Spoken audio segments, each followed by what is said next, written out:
Throwback time. This time last year. याद है क्या कर रहे थे? लास्ट ईयर इंटेंसिव प्रोग्राम नहीं चला था कभी. That one test a day thing. Yeah. Are you sure? That was such a change when it first started. मेरा 2 हो जाता था यार, एक पार्ट टेस्ट एक कंप्लीट. And तब तक तो complete test कितने ही लिखते थे हम. लाइक तभी कंप्लीट टेस्ट लिखना स्टार्ट किया था मैंने. एंड मैं कभी कभी 2 भी लिखती थी. AIATS के लास्ट के दो टेस्ट होते थे कंप्लीट टेस्ट और बस आई गेस. कभी फ्रस्ट्रेट नहीं हुआ AITS में इतना बढ़िया बढ़िया सवाल ऐसे अच्छे रैंक 710 में, मतलब बढ़िया बढ़िया रैंक मिल रहे 3-4. एक बार तो मेरा इसको भी पता है 710 में 90 पहुंच गया था. कभी फ्रस्ट्रेट नहीं हुआ, मतलब क्या ही आ रहा है. 720 पे ही टॉप 50 से बाहर हो जाता था. टॉप 20.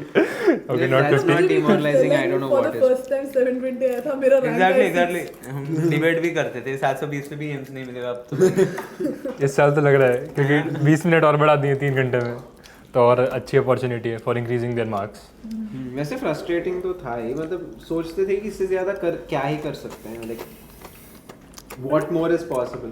जैसे भाई 3-4 दिन तो इतना मतलब जैसे हमारा क्या हुआ था FTS के बाद सीधा CSTs के बाद पूरा इंटेंसिव चालू हो गया.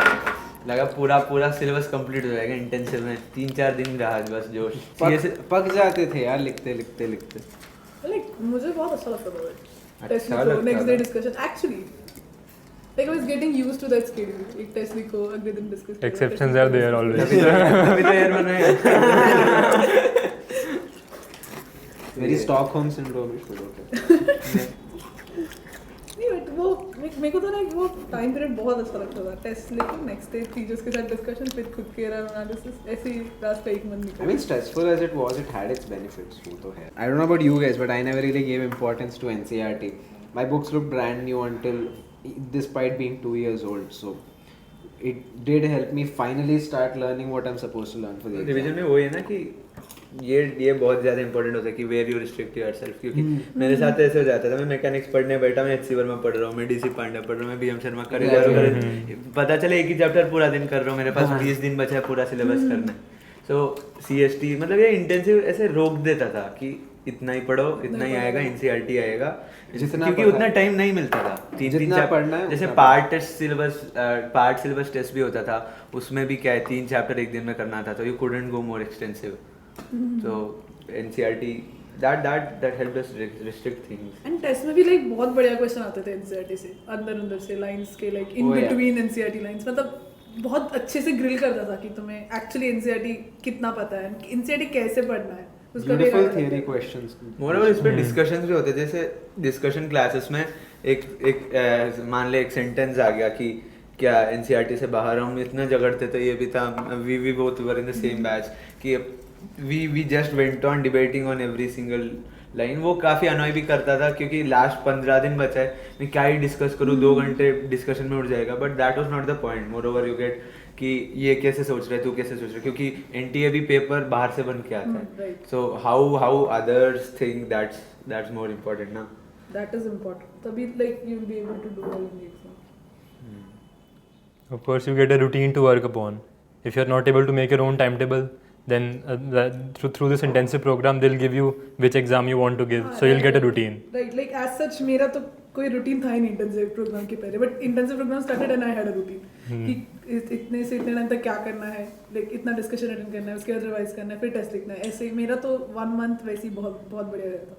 वो CSS देने में बड़ी मजा आता था. मतलब मेरा गलत नहीं होता था, मुझे अच्छा लगता है. लोगों ने इस पे गलत किया है, मैंने ये सही किया था. प्राउड फील होता था. सैटिस्फाइड लगता था कि मैंने सही किया.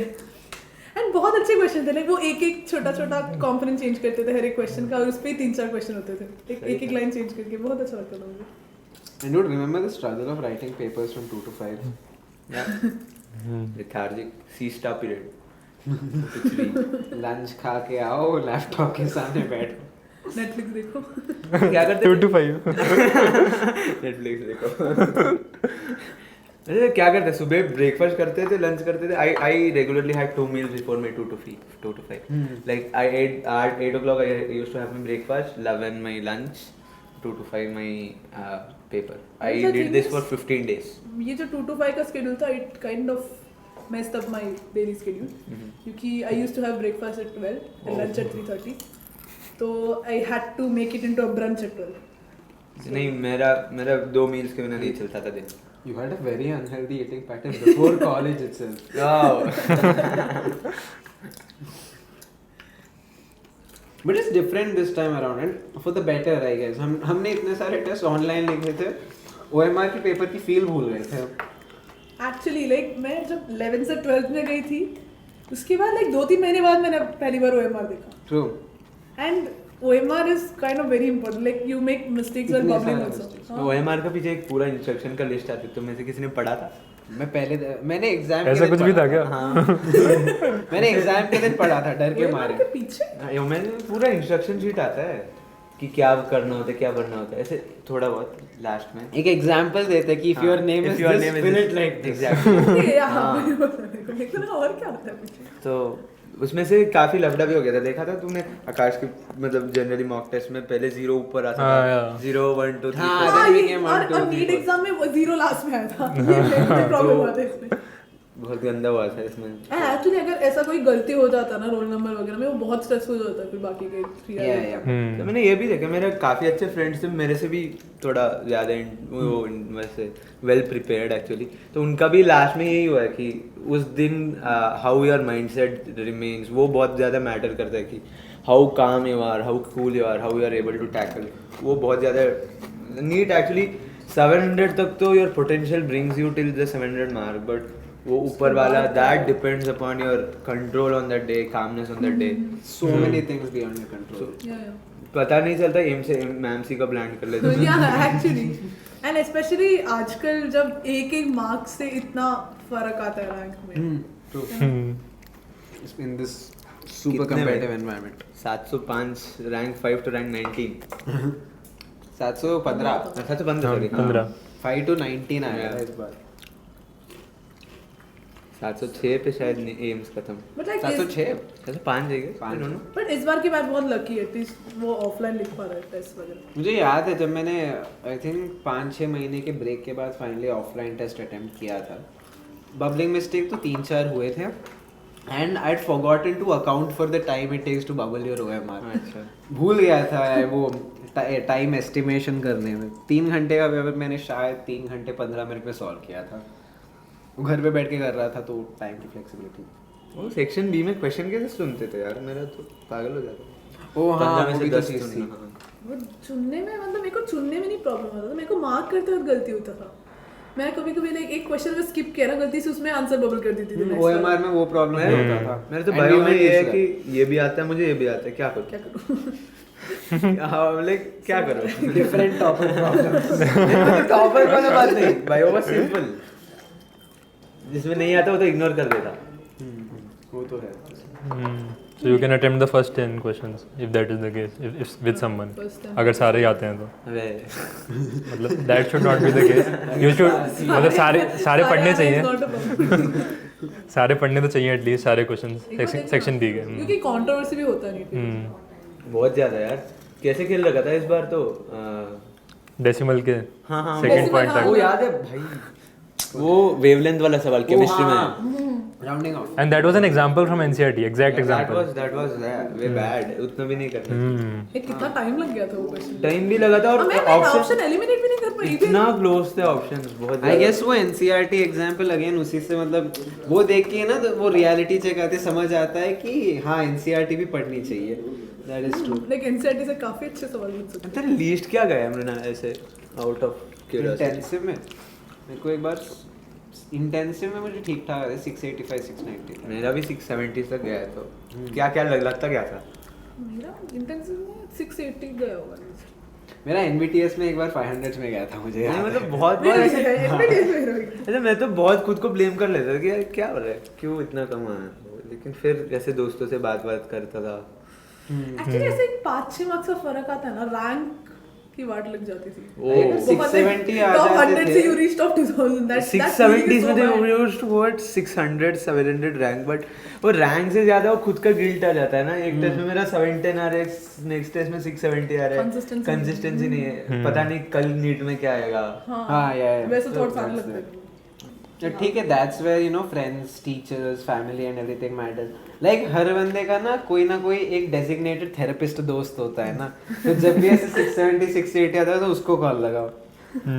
Yeah, someone in the family also, maybe a cousin, an uncle or an aunt. तो having a support system during that time is really important. Deep philosophical मतलब मैं तो ये रिग्रेट नहीं करता था अगर कुछ चीज़ मुझे नहीं आ रहा है ना, अगर वो मैंने गलत किया तो आई वुडंट रिग्रेट दैट. अगर मैं जो मुझे आता था, जो मैंने सिली मिस्टेक किया, अगर वो गलत हो रहा है, I used to punish myself. क्योंकि स्ट्रेस बहुत आ जाता है ना लास्ट 20 डेज में. मुझे ऐसे कॉन्सेप्ट ही सिखाया गया था, अगर स्ट्रेस बाहर से आ रहा है that is always a distraction for you, और अंदर से स्ट्रेस आ रहा है कि you can do more, that is always a motivational fact. कि ऐसे मतलब कल से if I am better today that was enough for me. और if my scores are dipping, if I am doing better, if I am attempting the paper in a better manner, if I am assimilating things better, so that was success. Actually like ऐसे सीधी mistakes होता है ना तो खुद पे doubt आने लगता है, specially in the last 1 month of the exam कि लाइक अभी भी ऐसी गलतियां हो रही है, नीट एग्जाम में भी हो जाएगी क्या. Doing mistake for the first time is fine, but repeating it is a blunder. मुझसे इतनी बार repeat हुआ. But finally तो नहीं हुआ, अच्छी बात है. Like वो ना एग्जाम लिखते लिखते kind of हो जाता है. ये जो bubbling mistakes वगैरह होती है ना, क्वेश्चन ठीक से नहीं पढ़ना. Like as much as you try to avoid it, these are the kind of mistakes that I don't know about you guys, I must have made 5-6 times at least. बोलते हैं कि you know once you make a mistake you should learn from it, but it's not so easy to learn from it. You should try at least. It's a gradual process.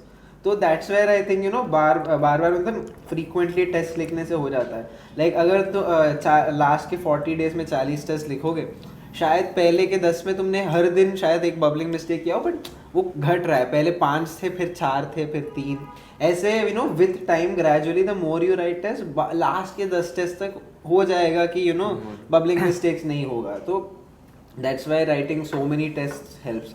Even those so-called silly mistakes which keep happening again and again, वो gradually practice से चला. Silly mistake का origin मैंने खुद एक theory से बना लिया था. मुझे पता है क्या, मेरा इंटेंसिव का स्टार्टिंग में 700 में मार्क्स आता था. मैंने पूछा क्यों भाई, वो रीज़न ये था कि मैं सीरियस नहीं लेता था. मैं लेता था इंटेंसिव है, इजी आ रहा है इसलिए मैं सिली मिस्टेक कर रहा हूँ, ठीक हो जाएगा. मैं अपने आप को हमेशा रीजन देता था कि इजी आ रहा है इसलिए तेरा नंबर गलत हो रहा है. I used to blame the paper rather than blaming myself. Once we start to blame ourselves कि मेरा ही गलती है, नंबर तो मेरा ही जा रहा है ना. तो the main thing for silly mistake is her paper को ऐसे दो जैसे हर दिन नीट हो रहा है. That might help, that definitely help me. तो उतना seriously just don't blame the paper कि सिली मिस्टेक ही तो था, अगले टेस्ट में ठीक कर लेंगे. यार ये तो मुझे आता था, ठीक बस गलत हो गया. लेकिन नीट में भी हो सकता है. सिली मिस्टेक हो रहा है तो बुरा लगना चाहिए and you need to work on that. मेरा एक फिक्स गलती होता था फिजिक्स में, मैं रेडियस का डायमीटर लिखा था तो इसी को लेकर सॉल्व कर लिया. अरे पेपर भी तो ऐसे आता था. Which of the following is not correct? Not नहीं, correct बोल्ड है, not नहीं बोल्ड है. ये भी मेरे साथ बहुत हुआ है. Not incorrect ऐसे भी आया है. तो लाइक ये सब गलती करके मैंने सीखा कि लाइक ये वर्ड सर्कल करना होता है, अंडरलाइन करना होता है, इस पे फोकस देना होता है. तो वो नीट में नहीं हुआ. 100 days of not being correct.